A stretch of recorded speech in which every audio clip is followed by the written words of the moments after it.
This 2 years between videos thing is becoming a very bad habit.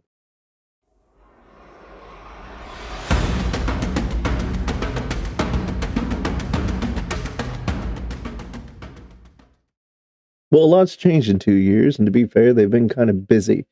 For one, I own an LLC now. For two, I've been streaming a lot more, especially on Pirates of the Geek Vortex and Howling into the Void. And I just kind of let it fall by the wayside.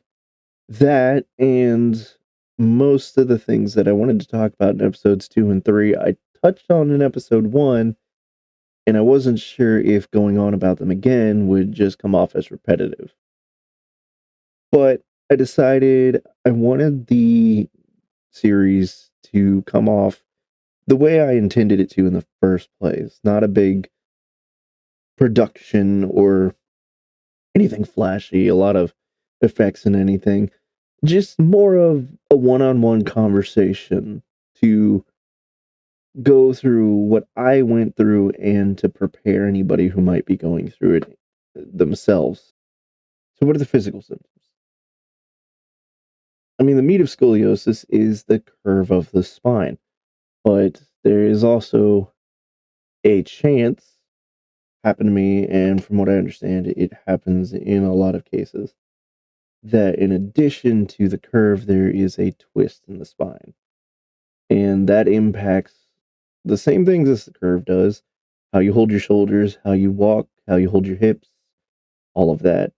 But it also adds a unique strain because now you're dealing with tension and all of that, which is why the correction needs to be so extensive, because they can't just straighten your spine and leave it at that. They have to straighten it, make sure it's untwisted, and then keep it in place. And that's a very extensive process. So, what are the secondary symptoms? We touched on in episode 1 that your pain is not going to be the same as everybody else's, because you will be in pain, and you will be in pain a lot, but you might not recognize it as pain. It can come off as soreness or stiffness or just tiredness. Really, you might just feel like you're exhausted all the time, and that's a hallmark of chronic pain sufferers. Because your body is in constant pain, it no longer processes pain as pain. It processes it as stress or just an ache, a constant background noise. It's only new sensations that it processes as pain. So it's not like I'm saying we're Superman. We can't go out and get stabbed or punched and not know and just shrug it off. No, it's more of, if I were to overexert myself, if I were to hyperextend a muscle, I might not know it. I could twist the wrong way and, pinch something, not realize it. My big story, the way we discovered that I don't process it a lot is I was running my mother's dog and tripped over her and skidded about 3 feet down a patch of asphalt, the road in front of my house.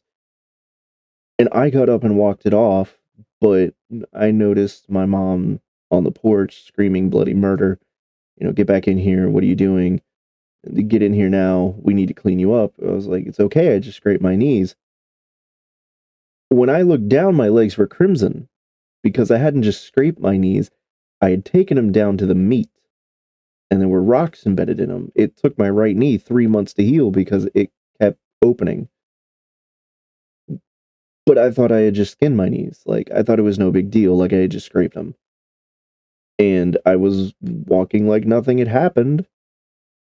So that was my wake up call to, oh, maybe I should pay attention to what's going on because obviously I can't trust myself to know what actually is hurting me and what's just a minor inconvenience at this point. It also reduces your ability. Like I said, bending, twisting, climbing trees, stretching, doing things like that. It's more difficult. Not impossible. It's never impossible, but it is more difficult. And it impacts your mental state. You are going to get depressed. Either because of the surgery or because like me, before you got the diagnosis, chances are you lived a really active life and you did a lot of stuff, and now you can't do that. When I was a kid, one of the things I loved to do was tumble, and I thought I'd do gymnastics someday, or wrestle, or do sword fighting like HEMA or something. Nah, I can't do that anymore. I can't even get into position to attempt to tumble anymore because I was supposed to have my spine fused in the places that are required for that, but the fusions never took. So it's more of I'm just not that flexible anymore. So what are the treatment options? Well, like I said, minor, you can do exercises, do yoga, whatever. Always talk to your doctor. Don't take my advice blind. This isn't meant to be a, hey, do this and you won't have to worry about it. No. This is what I was told by a doctor, but always consult your own. Moderate is braces and exercise, and then majors are, yeah, corrective surgery. And that leads us to, what if I'm diagnosed? Well, my first and best piece of advice is don't feel bad. Don't have any shame. Don't be embarrassed. Keep your head held up high. Stay proud of yourself. Find the accomplishments that you managed to do. And then realize that if you've been doing that with this, that makes it even more impressive, if anything. You know,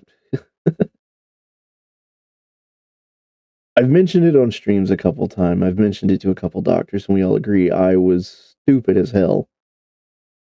But when I was a few years after I had the four surgery, I had the four surgery when I was 20, and I was like 31, 32 when I started doing this. I thought I was ready. I thought I could finally be free of the stigma that was the surgeries and my scoliosis. So I decided to pick up powerlifting. That was stupid.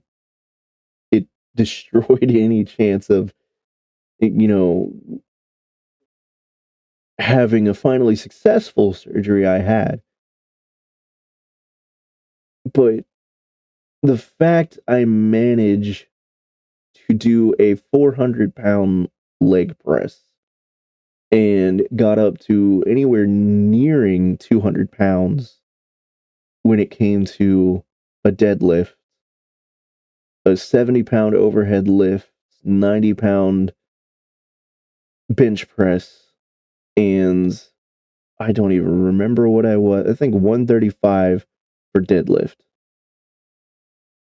You know, doing all of that with my back.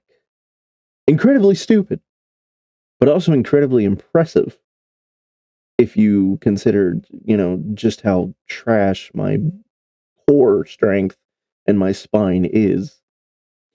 I don't have abs. My lower back is weak as shit, but damn if I didn't do it. And damn if it didn't feel good when I did. But that was the problem. It felt great. And it felt like I was doing something and I felt strong. But I'm not. So stay proud, but stay realistic. Remember that you do have a condition. And yes, if it gets too far or you have multiple, it can become a disability. But don't let disability become a dirty word. It isn't. And I'm not going to sit here and say you're not disabled, you're differently abled. I called myself a gimp for years. I called myself a cripple because that's how I felt. I couldn't do anything and I felt like my life was over. But it's not. I can still get a desk job if I wanted it, and I've considered it. But there's other considerations like school, money, and things like that that prevent me from getting one right away.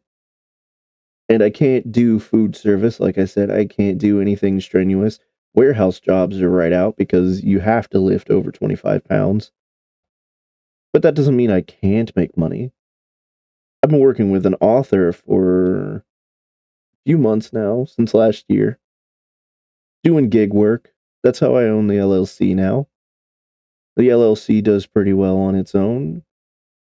I've been focusing on the streaming, trying to grow my channel, trying to grow my following. Because if I can get this going, maybe I make a living, maybe I don't, but it's income.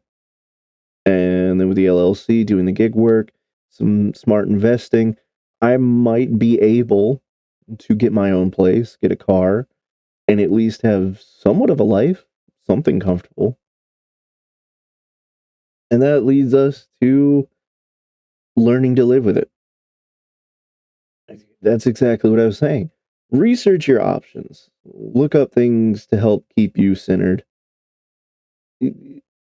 Find something that makes you feel more you. What makes you feel good? What makes you happy? What do you enjoy in life? If anything, if your hobbies are in the arts, writing, drawing, video creation, filmmaking, photography, and that makes you happy, it's a perfect chance to catch up on those, improve, maybe even make a career out of it. Hell, if you're a digital artist or you ever wanted to do a Let's Play series and you have scoliosis surgery, you have a whole year. You got nothing else to do. Take the time, find that passion, find the drive, and go with it. Don't let anything hold you back.